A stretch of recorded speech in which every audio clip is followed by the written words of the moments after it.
El Refugio Nacional de Vida Silvestre Tamarindo se creó mediante decreto ejecutivo número 17.566, Ministerio de Agricultura y Ganadería, en 1987. Posteriormente se crea el Parque Nacional Marino Las Baulas por decreto ejecutivo número 20.518, Ministerio de Recursos Naturales, Energía y Minas, el 9 de julio de 1991, y se consolida mediante la ley número 7524 del 16 de agosto de 1995. La ley de creación del Parque Marino Las Baulas establece que esta área protegida está constituida por 125 metros de tierra desde la pleamar ordinaria en las playas Ventana y Grande. El parque también incluye los esteros de Tamarindo, Ventanas y San Francisco, así como sus manglares, el Cerro El Morro, la Isla Capitán, la Isla Verde y la zona pública de Tamarindo y Langosta.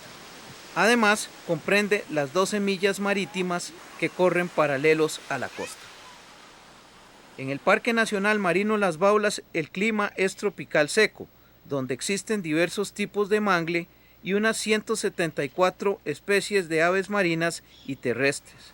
Sin embargo, la importancia del parque es el desove de la tortuga baula Dermochelis coriacea, ya que es una especie pelágica que solo se aproxima a la costa a ovopositar. Los meses de desove en el Pacífico Oriental van de octubre a febrero. Las hembras, que son las únicas que vuelven a tierra después de la eclosión, anidan en intervalos de 9 a 10 días, depositan un promedio de 5 a 7 nidadas por año y tienen un periodo de remigración de 2 a 3 años. Playa Ventanas, Grande y Langosta son las más importantes para la anidación en Costa Rica. Un dato importante es que en Playa Grande solo entre el 11% y el 19% de las hembras anidaron en temporadas de 1993 a 1995 y que además volvieron a reanidar en los siguientes 5 años. La tortuga baula se encuentra en serio peligro de extinción por la destrucción de su hábitat y la pesca masiva en alta mar con palangres y redes. Una de las razones principales de la destrucción del ecosistema terrestre donde anidan las tortugas es que la mayoría de los terrenos que forman parte del Parque Nacional Marino Las Baulas pertenece a empresas privadas. La construcción de casas de habitación y hoteles produce exceso de iluminación y sonidos que confunden y desorientan a las tortugas. La situación es tanto más seria cuanto que las tortugas podrían no regresar a desovar en la playa iluminada, como ha sucedido en playas mexicanas. Para dar solución al problema, un grupo de ambientalistas solicitó a las autoridades de gobierno la expropiación de 46,6 hectáreas. Por otra parte, la Procuraduría General de la República, en oficio C-444-2005 del 23 de diciembre, estableció que el Estado podía expropiar los terrenos que legalmente pertenecen al Parque Nacional.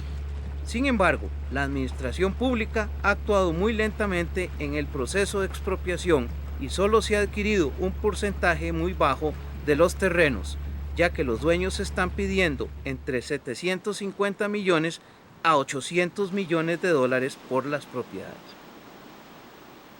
El Parque Nacional Marino Las Baulas está constituido por 27.141 hectáreas, de las cuales 96,7% son marinas. Las restantes 894,73 hectáreas son terrestres, lo que significa un 3,3% del total del parque. De esta parte terrestre, 2,2% son públicas, pues son manglares y los 50 metros de playa inalienables. Lo que queda de área privada son 287,73 hectáreas, lo que significa solo un 1,1% del total de los terrenos. Por tanto, existen 57 expedientes de expropiación según datos del Ministerio del Ambiente. En resolución 18.529/2008, la Sala Constitucional ordenó suspender el otorgamiento de permisos de construcción a las propiedades ubicadas dentro del Parque Nacional Marino Las Baulas. En la sentencia, los magistrados ordenan a Setena anular todas las viabilidades ambientales otorgadas en el parque y ordena al Ministerio del Ambiente continuar con los procesos de expropiación. Asimismo, exige que tanto el Ministerio del Ambiente, Setena, el Instituto Costarricense de Acueductos y Alcantarillados y las municipalidades de Santa Cruz, Nandayure, Ojancha, Nicoya y Carrillo deben realizar un estudio sobre el impacto de las construcciones en la zona de amortiguamiento del Parque Nacional. Se comunicó a la Contraloría General de la República que realice las investigaciones del caso y, de ser necesario, se sienten las responsabilidades. El pasado 14 de mayo de 2009, un grupo de diputados de la Administración 2006-2010 presentó un proyecto de ley expediente número 17.383 que pretende modificar los límites del Parque Nacional Marino Las Baulas y convertirlo en Refugio Nacional de Vida Silvestre Las Baulas de propiedad mixta. El precedente sería sumamente perjudicial para el Sistema Nacional de Áreas de Conservación, ya que sería la primera vez en la historia de Costa Rica que un parque nacional se degradaría de categoría para satisfacer intereses privados. Sería una decisión tan grave como privatizar los parques nacionales.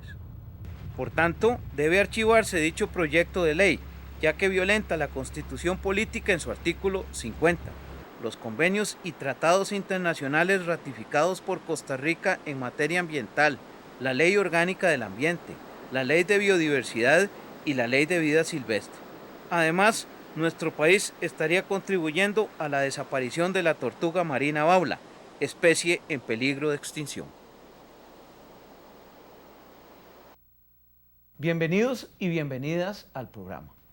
El caso que hoy vamos a analizar y a discutir es sobre la posible modificación del Parque Nacional Marino Las Baulas, por lo que hemos invitado a Clara Padilla Gutiérrez, representante de la Asociación para la Protección de los Recursos Marinos, los recursos terrestres, culturales en Guanacaste. Además, es administradora santacruceña y persona sumamente comprometida con este caso. Bienvenida al programa, Clara. Muchas gracias, don Gabriel. Para nosotros este espacio es muy importante para poder dar información importante para todos los costarricenses y que puedan tener un mejor criterio de por qué este parque nacional no debe ser cambiado de categoría. Bueno, la pregunta entonces inmediata es ¿por qué no debe cambiarse de categoría de manejo de Parque Nacional Marino Las Baulas a Refugio Mixto de Vida Silvestre? Primero, el parque fue creado en 1991 y ratificado en 1995 vía ley, y fundamentalmente fue para la protección de la tortuga marina baulas, Dermochelis coriacea, una especie en peligro crítico de extinción, y que Costa Rica tiene las principales playas de anidación a nivel del Pacífico Oriental. Estas son las playas Grande, Ventana, Langosta y Carbón. ¿Cree usted que son intereses privados los que quieren o pretenden esta modificación de Parque Nacional al Refugio Mixto de Vida Silvestre? Definitivamente sí, hay intereses muy fuertes en el desarrollo inmobiliario en toda la zona del Pacífico de Guanacaste, y principalmente estas playas, Ventana, Playa Grande, Langosta y el mismo Tamarindo, bueno, ya están totalmente sobredesarrollados, y la única playa que nos queda es Playa Grande y Ventana y Carbón, que todavía están bastante pristina, aunque tienen construcciones, pero el peligro que amenaza más es la cantidad de proyectos inmobiliarios aprobados. En la parte norte hay ya 360 residencias de lujo. En la parte norte del Parque Nacional. Del Parque Nacional. Están aprobados. y no, tienen viabilidades ambientales, pero en forma individual, no en forma colectiva. También en la parte sur hay una gran cantidad de proyectos inmobiliarios aprobados también, y una de las cosas que nos ha preocupado a nosotros como guanacastecos es de dónde van a coger el agua. Van a ser afectadas las comunidades de Matapalo, Huacas. Ahí los mantos acuíferos de Huacas, Tamarindo están totalmente saturados. También hay problemas de vulnerabilidad extrema, se salinizan los acuíferos. Sí, que este es un problema muy serio en Guanacaste. Es muy serio, y también el problema que tenemos es, se dejan las comunidades sin agua por los desarrollos inmobiliarios. Nosotros no estamos en contra de un desarrollo sostenible, pero sí estamos en contra de esa barbaridad que están haciendo ahí sin ninguna planificación. Esto nos llevó a nosotros los guanacastecos a interponer recursos de amparo, acciones legales, que dichosamente la sala los acogió, y en el 2008 ordenó a las municipalidades guanacastecas, principalmente a las de Santa Cruz y a la Setena, que si no habían estudios de viabilidad ambiental, se paralizaban todos los permisos y se suspendían las construcciones que se estaban haciendo.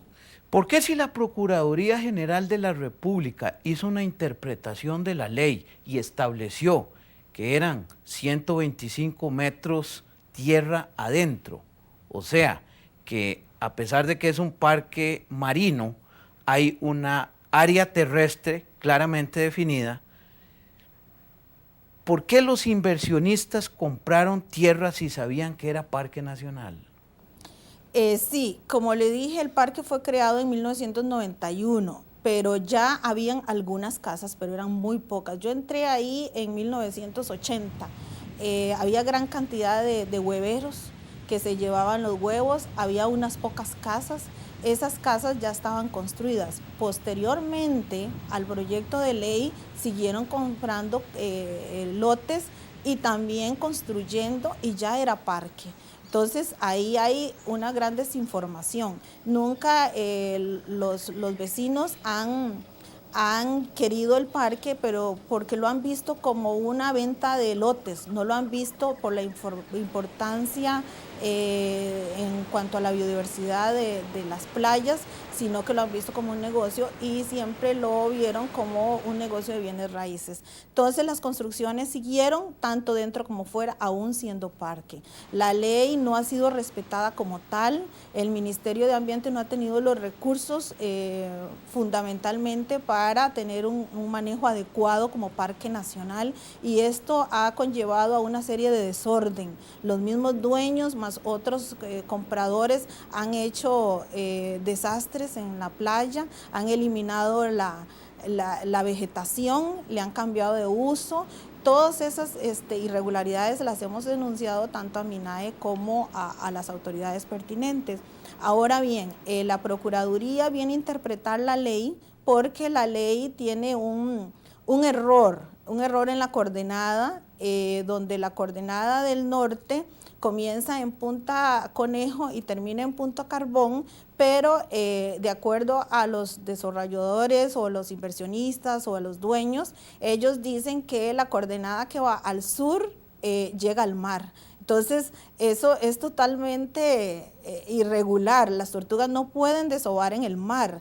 El parque comprende 50 metros de zona pública y 75 de zona privada. Bueno, pero la ley de zona marítimo terrestre establece que son 50 metros inalienables y 125 municipales, donde los que tienen la potestad de otorgar el permiso es la municipalidad respectiva, en este caso la Municipalidad de Santa Cruz. Entonces, ¿qué clase de interpretación se está haciendo de esto? Sí, la zona marítimo terrestre incluye los 200 metros, 50 inalienable y 150 de zona restrictiva, donde la municipalidad, el INBU y el ICT tienen la jurisdicción a la hora de dar permisos de construcción. Pero en este caso, al ser un parque nacional, es el MINAE quien tiene la potestad de velar por el área de los 150 metros, el restante a los 50. Ahora bien, estos 75 que nos dejaron solo de parque, o sea, 125. Interpretación que hizo el Ministerio del Ambiente. Sí, y también eso lo hicieron y realmente es muy poco. La tortuga necesita por lo menos 500 metros para ser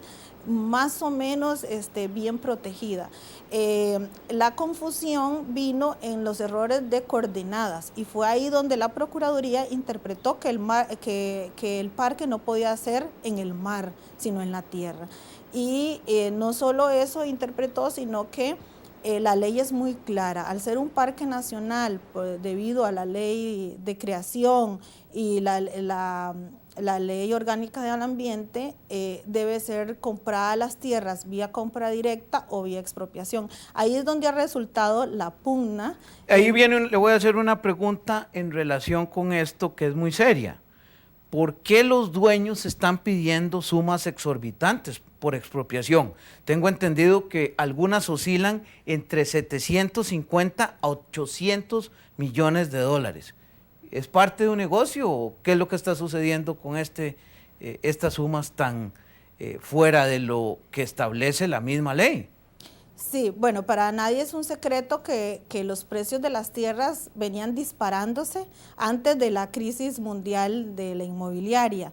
Y en Guanacaste, el caso particular de Baulas, en el caso de las playas que comprende este parque, los precios oscilan comercialmente entre $1,000 y $1,200 el metro cuadrado. Así es que hay un negocio detrás de esto y por eso es que no permiten el parque. ¿Y son extranjeros los que están atrás de esto en su mayoría o hay costarricenses? La mayoría son extranjeros. Hay empresas alemanas, estadounidenses, de todo tipo, también iraníes, de todo. Belgas, es una serie de sociedades anónimas, de extranjeros, pero al ser sociedades anónimas son costarricenses, ¿verdad? Las sociedades están inscritas. Pero también es importante que los precios ahí dados son precios especulativos. Al ser un parque nacional debe ser expropiados o comprado con avalúos del Estado. Pero nunca se ha visto en la historia de este país que el mismo Estado busque precios altos para pagar a estos dueños, para no violarles su derecho, se dice. Entonces, tenemos al Ministerio de Hacienda que en los primeros años de expropiación valoró en $17 el metro cuadrado.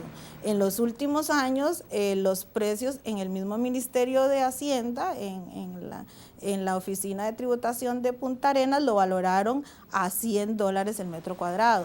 Entonces, había una inconsistencia. Al llegar estos avalúos a discutirse en el juzgado contencioso administrativo y ya vienen los magistrados y los jueces y mandan peritos y hay peritos en discordias porque ellos nunca aceptaron esos precios, entonces de la noche a la mañana se disparan los precios a $400 por parte de algunos peritos. Peritos que pertenecen a la administración pública. Exactamente. O sea, hay un juego entre la administración pública y esos eventuales intereses privados. Sí, entonces nosotros apelamos a esos precios y se logró valorar que ya no solo ni se analizaran, porque lo que estaban haciendo eran valoraciones de precios en Guanacaste de tierra, jamás, siempre iban a salir muy altos. Entonces, ahí con los estudios de la Universidad de Costa Rica y de Senara, nos damos cuenta que el problema de agua es tan serio y esos terrenos no pueden ser valorados comercialmente, sino porque son de protección absoluta ante la vulnerabilidad extrema. Y esos precios se vienen abajo y los peritos de la Corte han valorado lotes a $0 el metro cuadrado. Así es que es es totalmente falso que ahí el precio de consolidación del Parque Las Baulas cueste 400 millones o sumas de millonarias que ellos hablan. No es así. Si es a precios comerciales, bueno, eso es otra cosa, pero el Parque Nacional es de conservación absoluta y debido a los problemas que hay de agua, no pueden costar eso. Entonces, nosotros sabemos que hace 2 meses ya hubo 2 lotes valorados apenas en $50. Entonces, ese parque no cuesta esa millonada. Mucho, $2 millones. Hay un plan de zonificación de la Municipalidad de Santa Cruz elaborado por funcionarios de la Universidad Nacional. ¿Está usted de acuerdo con este plan y contribuyó este plan a que no exista una especulación de tierras como la que usted está planteando?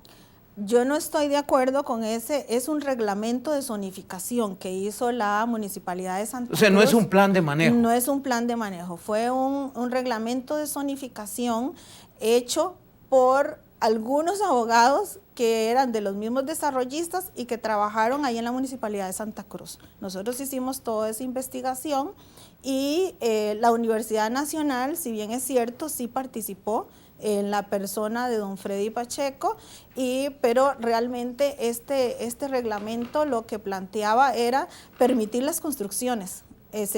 Permitir, no era para proteger. No era para proteger, era permitir las construcciones y esto dio pie a que nosotros también interpusiéramos un recurso de amparo. Se ganó precisamente porque al ser un parque nacional le compete al MINAE, al Ministerio del Ambiente y no a la Municipalidad de Santa Cruz.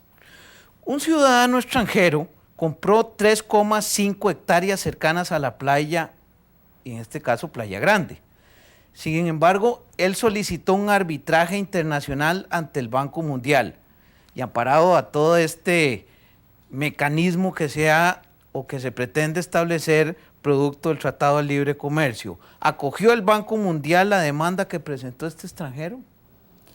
Sí, yo sé de ese caso, es el caso de un alemán. Porque esta podría ser una tendencia hoy en Costa Rica, al establecer el Tratado de Libre Comercio, hay una potestad para estos arbitrajes. Sí, ese caso hay que verlo de 2 formas. Primero, el señor alemán interpuso este arbitraje y no se había agotado la vía administrativa. Así es que no le vemos sentido que eso vaya a prosperar. Sin embargo, con esto de tratados de libre comercio, habría que ver qué prioridad le van a dar. Eso por un lado. Y por otro lado, el caso del señor Unglaube, para nosotros no tiene ninguna trascendencia porque hay un problema de planos. La propiedad que él dice que se llevó a expropiación y se le está violando sus derechos, esta propiedad tenía problemas de visado de planos.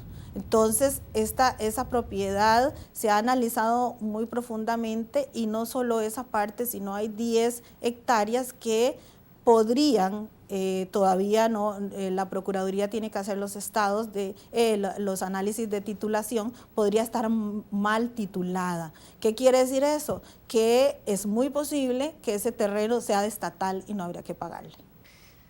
En resolución 18.529/2008, la Sala Constitucional ordenó suspender el otorgamiento de permisos de construcción a las propiedades ubicadas en el Parque Nacional Marino Las Baulas. ¿Ha sido efectiva esta resolución? Sí, para nosotros ha sido muy efectivo y precisamente fui yo una de las que lideró. Usted promovió este amparo. Ese amparo lo promovimos y 11 personas más de Guanacaste, de las diferentes localidades, lo interpusimos porque precisamente las construcciones seguían sin ningún control de MINAE, de la CETENA ni de la Municipalidad de Santa Cruz y le dábamos un monitoreo semana a semana. Seguían y ya se habían parado las construcciones.